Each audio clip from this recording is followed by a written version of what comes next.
on a second. What did you think about the ride? It was great.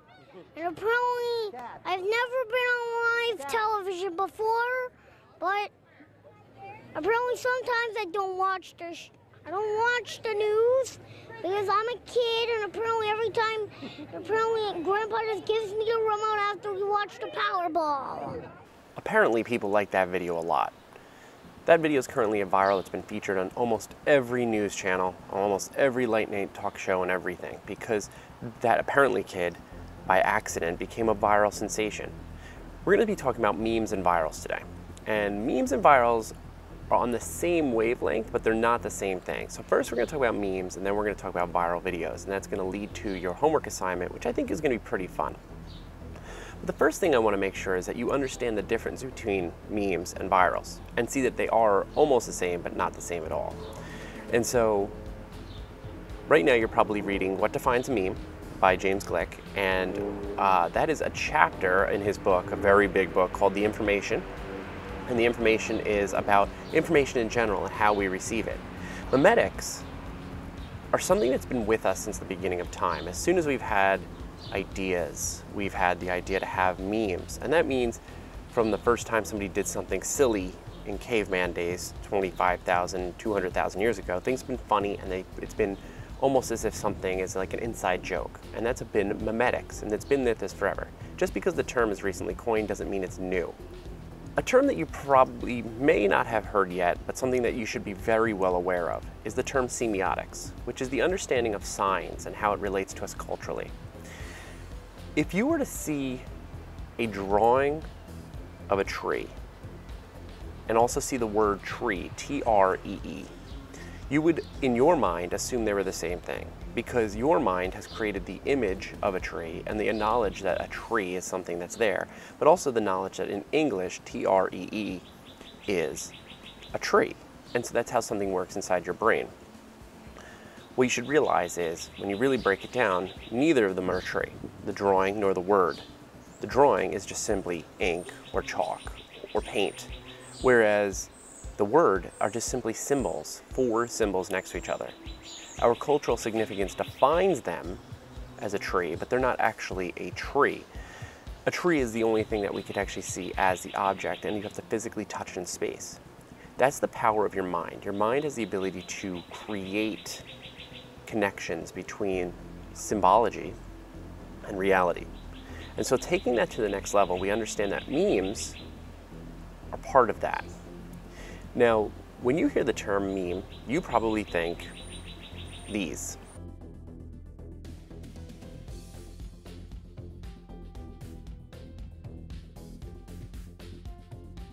Image macros are not memes by themselves. Those are things that are called image macros. They're sometimes called haikus too, where it's like text, picture, text, and so it's kind of like a haiku shape. It's not a haiku because, obviously. But image macros are a sense of memetics, and in a way, image macros are very similar to the way that emoticon or emojis work, is that we have understood as a group of people that these images represent a certain emotion. And so whether it's Bad Luck Brian or Success Kid, they mean something to that exact meaning, which means that if you're doing something successful, you could replace it with the image macro. Same as if you are walking down the street, you could replace it with the little walking emoji. But that's something that as a group of people we've decided mean one thing, and that's memetics. That is the idea that we've been able to get an idea that represents a symbol. A meme has a lot of power in our visual culture as well. When you see something that's been taken out of its original content casing and brought into current culture, you can see that memes have the power over us and how we see it. So Family Guy does it quite often. Very often you'll be watching Family Guy and they'll make a reference to a viral video. Now if you haven't originally seen the viral, it's very hard to kind of understand what that is, yet the show keeps going on without a loss of the humor. That's the power of memetics, is that you can get it or you don't have to, but it doesn't ruin the enjoyment. And so very often you'll see people make a joke about a viral or understand something about the internet or reference something that's memetic, and others won't understand it. And that's okay, because that's what memes are, is that everyone isn't supposed to get it. That's why they're an inside joke. If you've ever had an inside joke, which I'm sure you have, you've participated in a meme, albeit a small one and hasn't jumped out into current common culture, but it's something that you can understand. This applies to terminology. This applies to pop songs and pop culture. This applies to fandoms. This applies to any significant way in which different communities, online or in real life, have their own type of language. And that's important to get, because that's how you can understand your place as an audience member and a participant in our new media and digital media field. I want to move forward onto virals, because I think understanding viral videos helps you understand the bottom level, or the most debased level, of online content before we move into things with more depth, such as narrative or storytelling, or anything where people have put a significant amount of work into their content. Virals don't really require work in many cases. Sometimes virals are just things that appear and are shown and then shared immensely. Other times people do attempt at working towards making a viral, and they have to become part of a understanding of the common culture in order for it to be currently viral, because not all virals pertain to every time in all of history. So that's something that we're going to be looking at as well. So I'm going to focus on two different types of virals. The silly and inane, as in like the bloopers, America's Funniest Videos, and also the virals that are created, things that are made for it. There are two different types of viral videos. Virals that just kind of appear and become part of our current content sphere, and then there's virals that are created to be viral. So I'm going to focus on both of them. So the first one is a viral that you've probably seen before, but you never really thought about how it became a viral video, and some people say it's the funniest 5 seconds of the internet.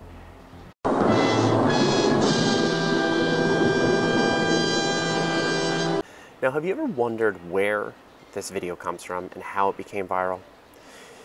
Very often people don't think about where content comes from. They just accept it as something that is visible and something that's available. And so what you can see here is that this video has a source. これはプレーリードッグです。プレーリードッグ。ええ。かわいい。プレーリードッグと言っても犬じゃないんですけどね。いますか？犬じゃない。はい。君たちの T シャツのマークと同じリスさんの仲間。あ、リスの仲間なんだ。泣きますか？子犬が鳴くような声に近い声を出すんで。それ警戒音なんだけど、天敵が来た時、そうワシだとか、そういうのが来た時に声を出すのね。その声がちょっと子犬に似てる。びっくりしてる。びっくりしてる。You've never thought about where virals come from. You have to consider that virals, much like reality TV, have an aspect of questions to be thought about when visualizing it. And that's where visual media literacy comes in. Many of the questions with viral videos are why? Like, why? Why is there a camera there? Why was this being recorded? Why is this all happening?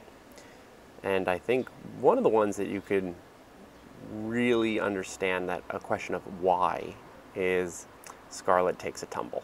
Right now, me and you are through. Baby, we can't be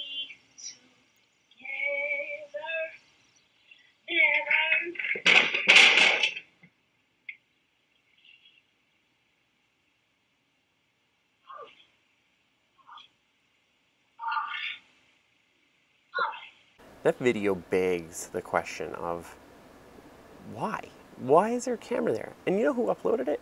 The woman who plays Scarlett. It's not her real name, but she plays it, and she put that video online as her own, on her own volition. She put that online, and it became an immense viral hit.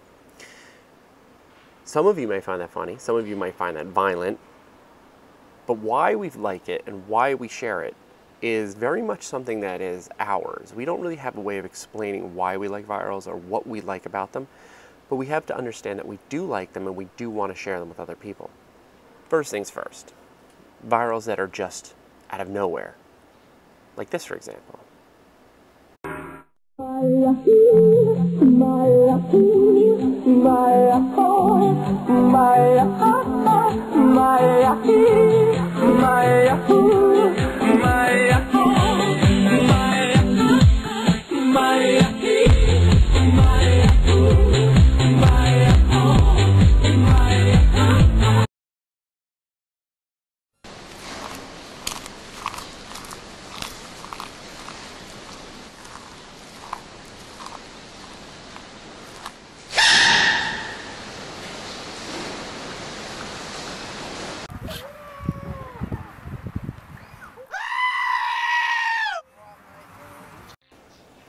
So continuing on, you get to see how many virals there are. Now that's just obviously the teeniest, tiniest. I would say it's 1/1,000,000th of a sampling of viral videos.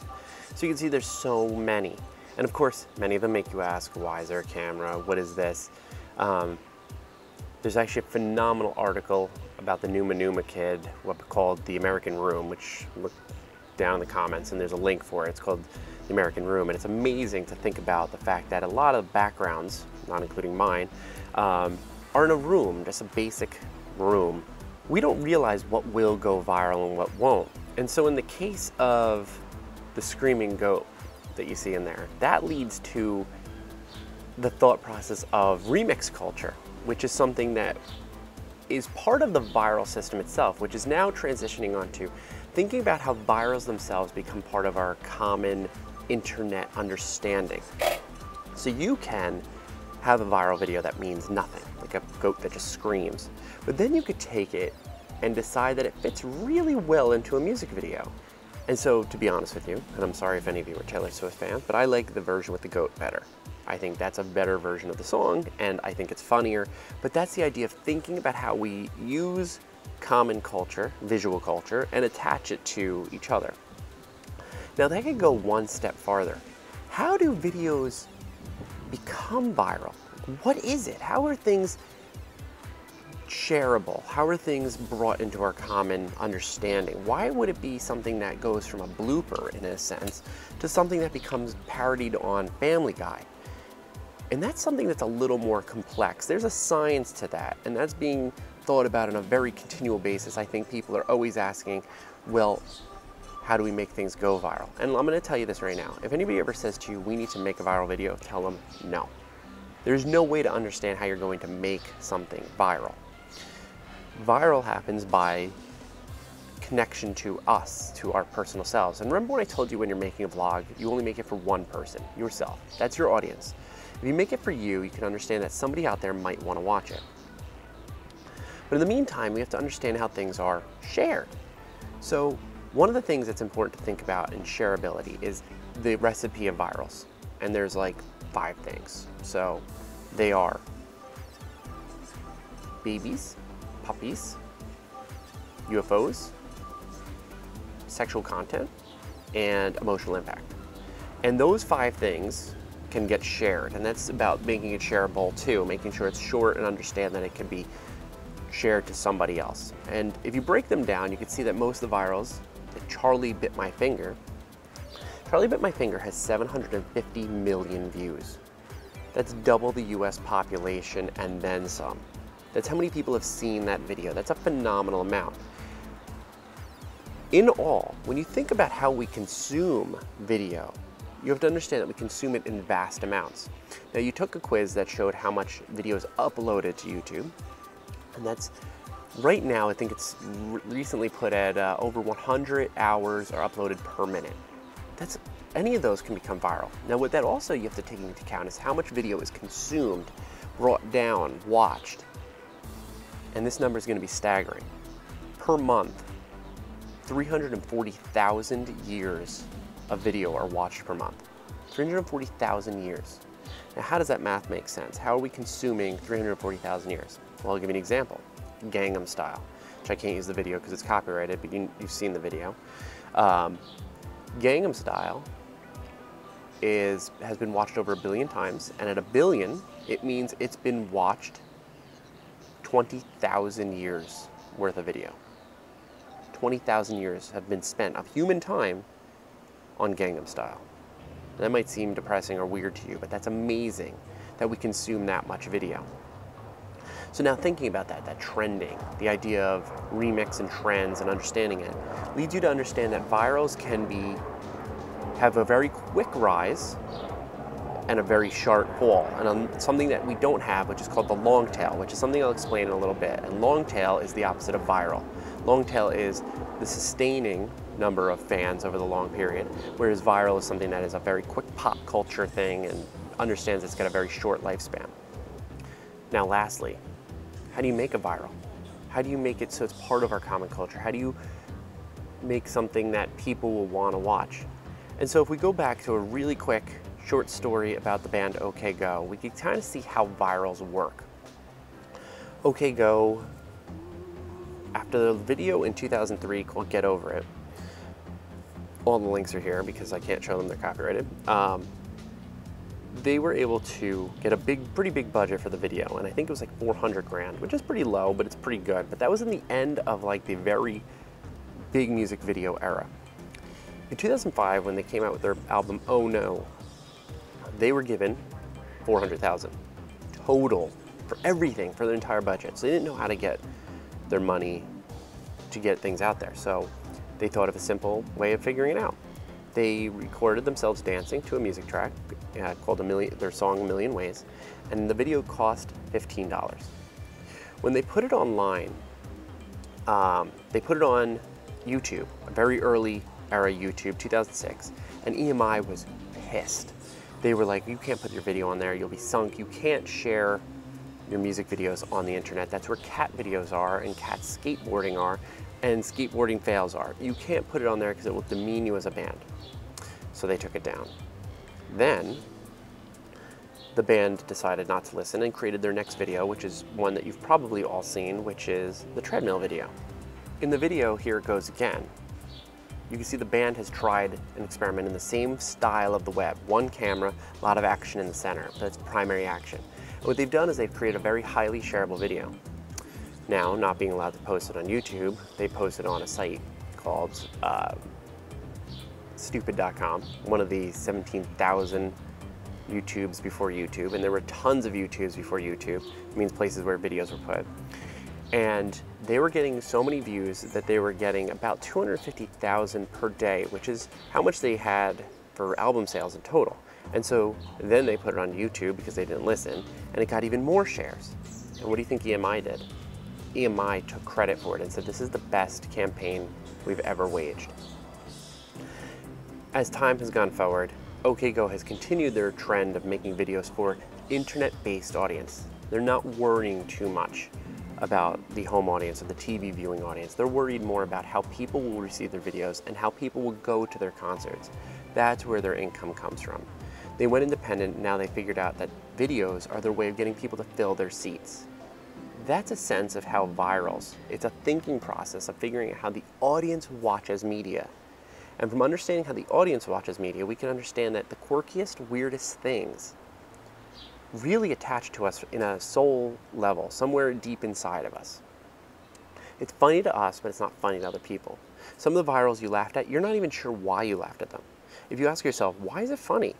You really almost don't even know. So that leads us to our homework assignment. And so the homework assignment, I think, is pretty fun. It's explained in the Viral Video Empirical Project. And here's how it works. What you have to do is find a viral. You could use one that I showed or use one of your own favorites. And since I only showed a couple, there's, I don't know, 50 million more virals to choose from. And what I want you to do is this. It's a two-part empirical project. An empirical project means evidence that you find on your own, research that you do on your own. And what I want you to search for is this. One, I want you to go to somebody who you know hasn't seen the viral video, which means find a parent, a grandparent, usually somebody who's older hasn't seen it. So somebody who isn't as internet savvy, you should seek out for this. What I want you to do is tell them about the viral video. I want you to explain it to them. So explain it like this, like go up to them and be like, okay, so there's a chipmunk, but it's not a chipmunk, it's a prairie dog, but whatever, it's a chipmunk. And it's being dramatic, and it's turning the other way, and it goes dun dun dun, and that's really funny. It's 5 seconds. Now, what's most likely going to happen is you're going to get results like, what the hell are you studying in school? What are you doing? Is this what you're spending money on? But what I want you to do is write down the reaction. Did people find it funny? Did they understand it at all? Then what I want you to do is with the same exact person, I want you to show them the video and then write down the reaction and write down the differences. I want you to give me a quick 2-paragraph essay, try to be as creative and well-written as possible, about the empirical evidence that you found about how people like and watch viral videos. Try your best with this. It's a fun assignment. You could use any viral video that you want, and this gives you a sense of how the audience needs to see something in order to truly understand it. When I talk about web television and YouTube personalities, I'm going to explain that this is an extremely important process of how the audience, you, as well as everybody else, understands new media and receives it. So, happy researching.